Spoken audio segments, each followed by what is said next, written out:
নমস্কাৰ বন্ধুসকল মই কেশব ভয়েস অফ ইউথ চেনেলৰ এই নতুন ভিডিঅ'টোলৈ আপোনালোক সকলোকে পুনৰবাৰ স্বাগতম জনাইছো বন্ধুসকল আগন্তুক হ'বলগীয়া আসাম ডাইৰেক্ট ৰিক্ৰুটমেন্টৰ গেট 3 গেট 4 পোষ্টসমূহৰ লগতে অসম পুলিচ এসআই কমান্ডো আদি পোষ্টসমূহৰ বাবে উপযোগী হোৱাকৈ আমি ডেইলি আসাম হিষ্ট্ৰীৰ ইম্পৰ্টেন্ট কুৱেশ্যনসমূহ আলোচনা কৰি আহিছো আজিও মই নতুন 20টা কুৱেশ্যন লৈ আপোনালোকৰ মাজলৈ আহিছো এই ক্লাছটো ষ্টেট গভৰ্ণৰ যিকোনো এক্সামৰ প্ৰিপাৰেচন কৰি থকা সকলৰ বাবেও খুবেই দৰকাৰী আশা কৰো আজিৰ এই ক্লাছটো আপোনালোকৰ কাৰণে হেল্পফুল হ'ব যদি ক্লাছটো চাই উপকৃত হৈছো বুলি ভাবে তেন্তে ভিডিঅ'টো লাইক কৰি চেনেলটো সাবস্ক্ৰাইব কৰি দিব আহক আজিৰ প্ৰশ্নসমূহলৈ আগবাঢ়ো আজিৰ প্ৰথম কুৱেশ্যনটো হৈছে দা লাষ্ট ৰুলাৰ অফ চুটিয়াছ ৱাজ চুটিয়াসকলৰ অন্তিমজন শাসক কোন আছিল ইয়াৰ শুদ্ধ উত্তৰটো হ'ব অপচন এ নিত্যপাল চুটিয়া ৰাজ্য আছিল ত্ৰয়োদশ শতিকাত ব্ৰহ্মপুত্ৰৰ উত্তৰ পাৰে ডিক্ৰাই নদী আৰু দক্ষিণ পাৰে দিচাং নদীৰ মাজত গঠন হোৱা এক বিশাল সাম্ৰাজ্য 1187 চনত বীৰপালে খদিয়াক ৰাজধানী পাতি উত্তৰ পূব অসম আৰু অৰুণাচলৰ কিছু অঞ্চললৈ চুটিয়া ৰাজ্য স্থাপন কৰিছিল next question who was the father of Sati Sadhini who was the second last ruler of the Chutiyas চুটিয়াসকলৰ দ্বিতীয় শেষ শাসক সতী সাধিনীৰ পিতৃ কোন আছিল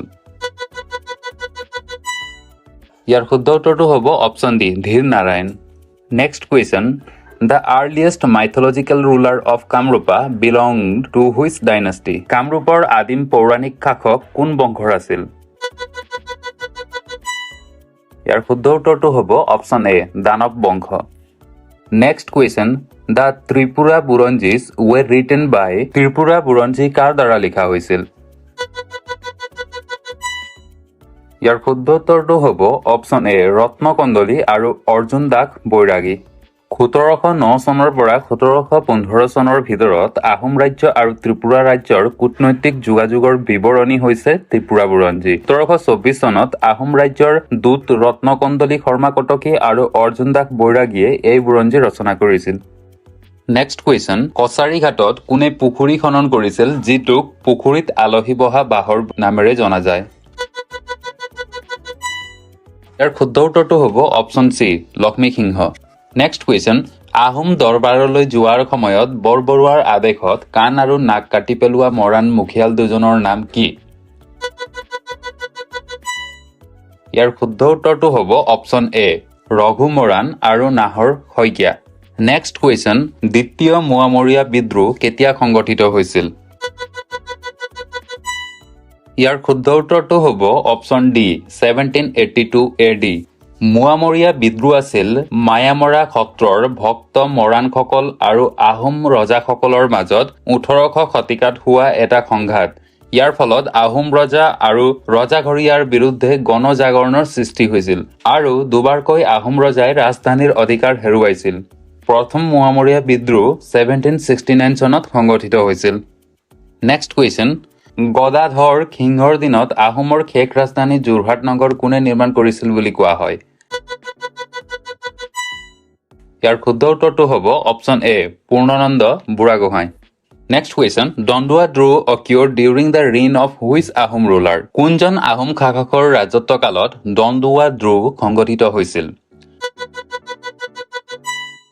ইয়াৰ শুদ্ধ উত্তৰটো হ'ব অপচন বি কমলেশ্বৰ সিংহ দণ্ডুৱা ড্ৰু 1800 শতিকাৰ শেষৰ ফালে আহোম ৰাজ্যৰ বৰফুকনে চোৱা চিতা কৰা অঞ্চল কামৰূপত হোৱা এক বিদ্ৰোহ স্বৰ্গদেউ কমলেশ্বৰ সিংহৰ দিনত হৰদত্ত আৰু বীৰদত্ত নামৰ দুজন ভাই ককায়ে এই বিদ্ৰোহৰ গুৰি ধৰিছিল next question Kamaleswar Singha conferred the title of Pratap Ballabh to which Borphukan Kamaleswar সিংহই কোনজন বৰফুকনক প্ৰতাপ বল্লভ উপাধি প্ৰদান কৰিছিল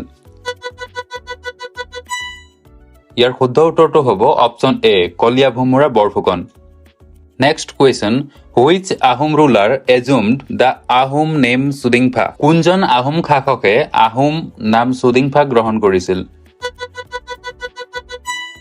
ইয়াৰ শুদ্ধ উত্তৰটো হ'ব option A Chandrakanta Singha next question in which year did the second Burmese invasion take place দ্বিতীয় বাৰ্মিজ আক্ৰমণ কোন চনত হৈছিল ইয়াৰ শুদ্ধ উত্তৰটো হ'ব অপচন চি 1819 AD 1817 চনত বাৰ্মিজসকলে প্ৰথমবাৰ অসমক আক্ৰমণ কৰিছিল প্ৰথম যুদ্ধ 1817 চনৰ 27 মাৰ্চত ঘিলাঝৰিত সংঘটিত হৈছিল next question Who assassinated Badan Chandra Borfukan at the instigation of Dhoni Borbarua? Dhoni Borbaruar পৰোচনাত Badan Chandra Borfukanক কোনে হত্যা কৰিছিল? ইয়াৰ শুদ্ধ উত্তৰটো হ'ব অপচন এ ৰূপ সিং সুবেদাৰ। বদন চন্দ্ৰ বৰফুকন নামনি অসমৰ আহোম সৈন্য বাহিনীৰ মুৰব্বী আছিল আৰু তেওঁ বাৰ্মিজক অসম আক্ৰমণ কৰিবলৈ নিমন্ত্ৰণ দি ৰাজ্য প্ৰতাৰণা কৰিছিল।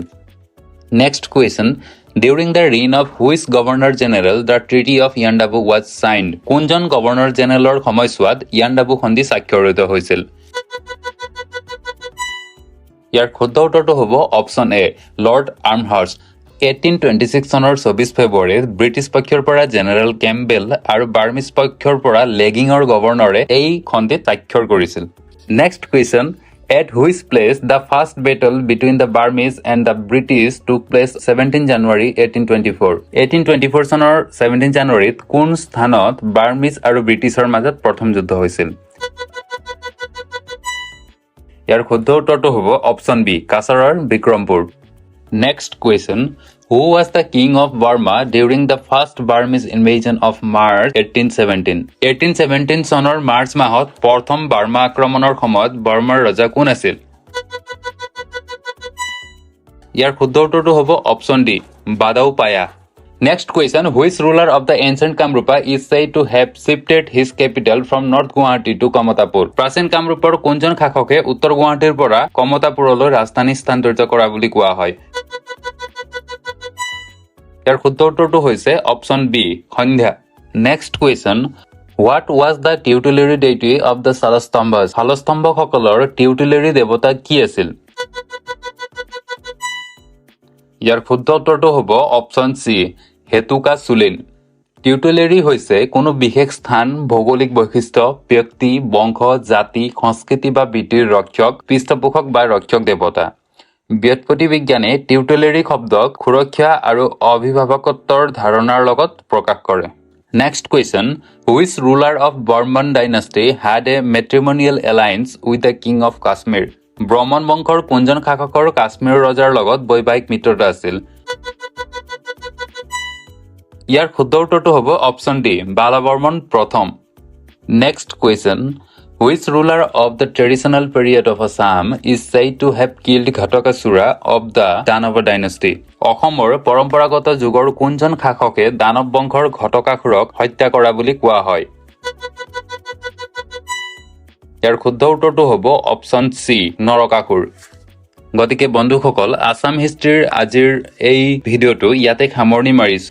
আগন্তুক আহি থকা অসম পুলিচ আৰু আছাম ডাইৰেক্ট ৰিক্ৰুটমেণ্টৰ পইণ্টৰ ফালৰ পৰা এই প্ৰশ্নসমূহ খুবেই ইম্পৰ্টেণ্ট। চ' ভিডিঅ'টো যদি চাই ভাল পাইছে তেন্তে লাইক, কমেণ্ট, শ্বেয়াৰ কৰিবলৈ নাপাহৰিব। আৰু যদি চেনেলত আপুনি প্ৰথম ভিডিঅ' চাই আছে তেন্তে প্লিজ চেনেলটো ছাবস্ক্ৰাইব কৰি ল'ব। এনেধৰণৰ ভিডিঅ' পাই থাকিবৰ কাৰণে প্লিজ ছাবস্ক্ৰাইব কৰাৰ পাছত নটিফিকেশ্যন বেল অন কৰি থ'ব। ধন্যবাদ।